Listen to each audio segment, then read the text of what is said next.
Hey everybody, all new blog time. I was just thinking to myself about the Spider-Man movies because I finally sat down and watched Spider-Man No Way Home yesterday. And so let's talk about Spider-Man. I was a child of the 90s. I grew up, a little bit in the 80s and then in the 90s. So Spider-Man animated series was my first taste. I did read a few comic books, not a lot. Jerry Maguire Spider-Man was my first Spider-Man movie. And Andrew Garfield, not really a big fan of those. I only saw that first one and didn't really like it all that much. Never saw the second one. Tom Holland Spider-Man, I actually really like a lot. Of course, what really fucking internet, and I'm sure a lot of people have been talking about this too, how the internet, even I think only days or even months after the movie came out, there were already spoilers all over the place on YouTube. Not big spoilers, thank God, because that really would have pissed me off. And the thing is, I wasn't even looking for spoilers. I was just on my homepage, just scrolling, and then every once in a while, there's, a video with a thumbnail of like, and do not continue if you haven't, seen the movie yet or anything, though I'm sure some trailers have already spoiled this, but the fact that there are just thumbnails out there of like, oh, Tom Holland, Andrew Garfield, and Jerry Maguire Spider-Man, being iconic for 5 minutes, and it's like, asshole, really? Fuck you. Ugh. Fucking hate people who do that, especially with brand new movies. I haven't even seen this yet. Dickhead. But at least, a big thing that happens like halfway through the movie wasn't spoiled for me and I didn't see coming. So, and if you haven't seen the movie, skip ahead. Don't watch this video. If you want to see the movie, skip this. With everything that happened, and especially with how, a mid-credit scene happens with another character that I'm surprised they involved, because I would have thought Sony was going to be, not want to share that, but I guess maybe they changed their mind or something, I don't know. But at least it leads into what could be another, obviously, big setup for Spider-Man. I do wonder if they will do a fourth Tom Holland Spider-Man, because I would certainly love to see him, continue to be Spider-Man for as long as he wants to. Obviously, I mean, I know with with the Jerry Maguire one, there was only a trilogy. Andrew Garfield, there were only two. I never saw the second one, but I heard it wasn't received very well. I know what happens in it. Again, skip ahead, that like Electro's in it, and that they kill Gwen off at the end of it.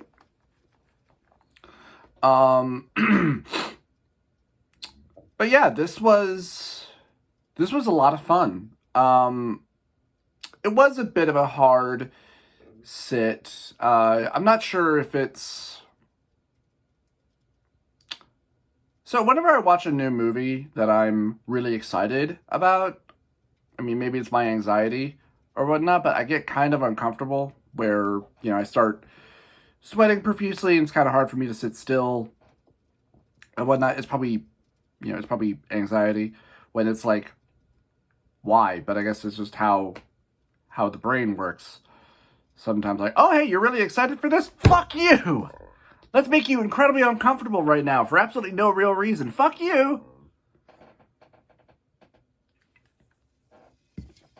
But yeah, it was good fun.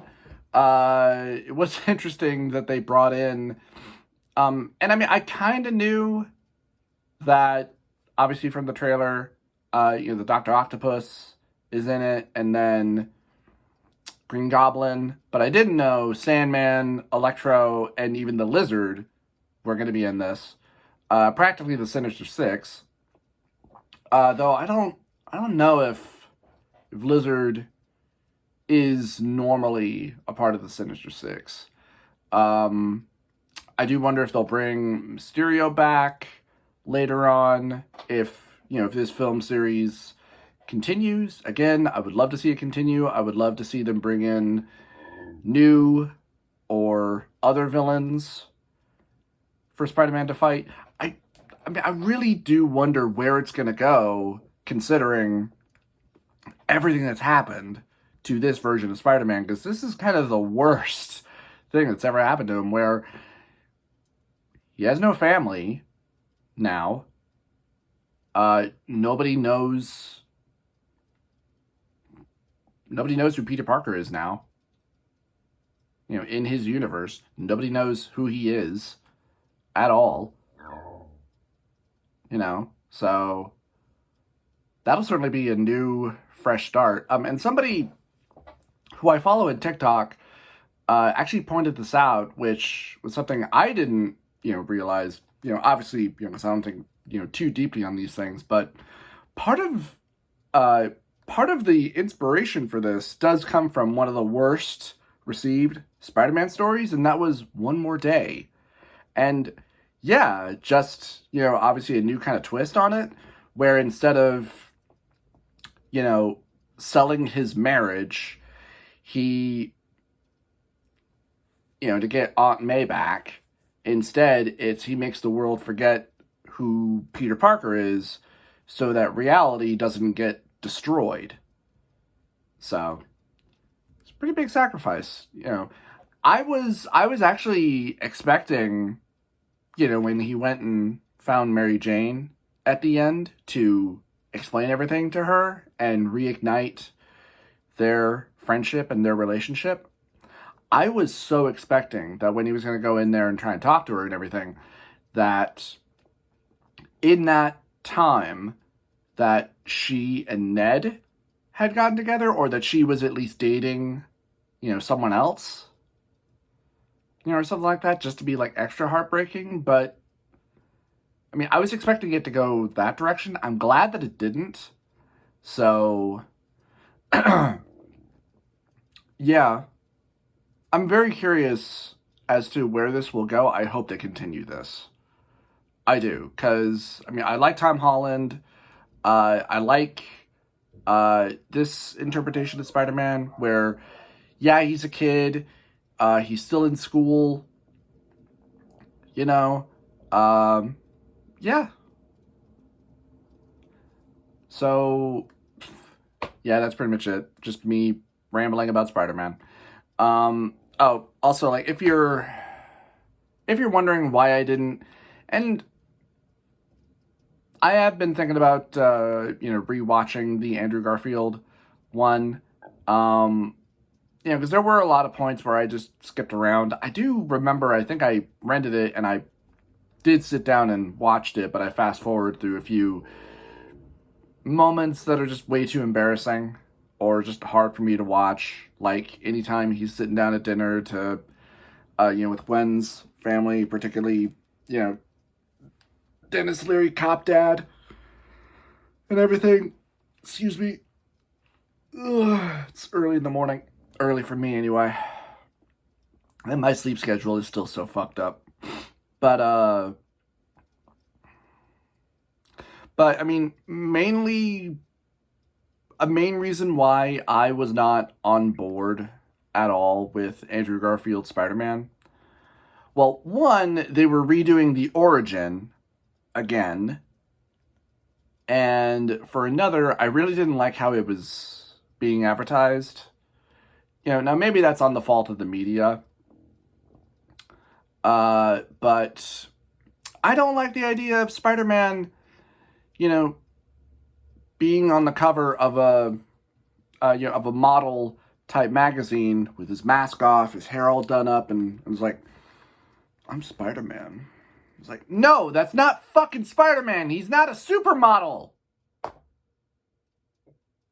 Spider-Man is a dork. He's a nerd. He's a bit of a loser.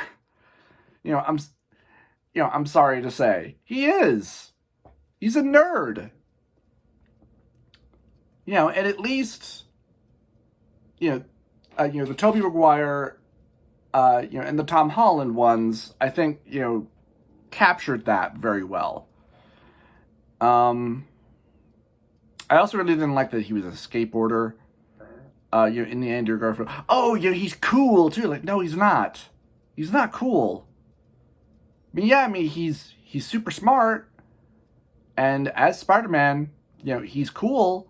But as Peter Parker, he's not. He's a dork. Anyway. Maybe I should give...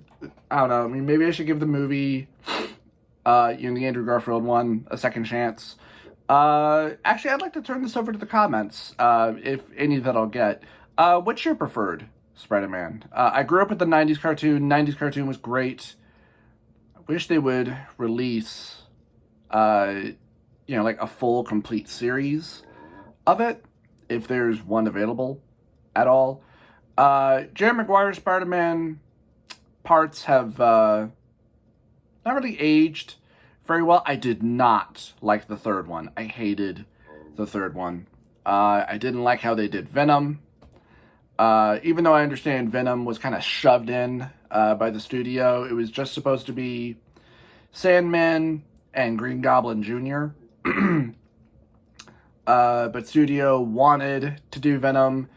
I like Topher Grace in that 70s show, but he's not Venom. He's not, especially with the fucking frosted hair. He looked like an idiot. And I'm still, and I have not seen Venom. I have no interest in seeing Venom, especially because Sony decided we're going to do a, Spider-Man villain universe movie with no Spider-Man.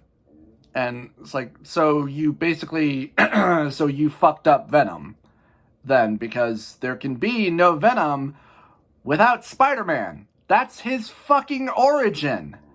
But for this last Tom Holland movie, for the next one, maybe they'll set up Venom, because a little bit of his suit got left behind when he got blipped back to his reality.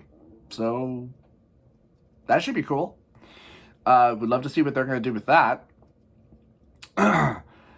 So we'll see, but I would like to actually know from you guys, who was your favorite Spider-Man? Who was your least favorite? I know there are some people out there who don't care for Tom Holland Spider-Man. Hell, I've heard that there are some people who just don't like Tom Holland, which is like, why? He seems like a really nice, sweet guy, and I don't know. Some people just want to hate.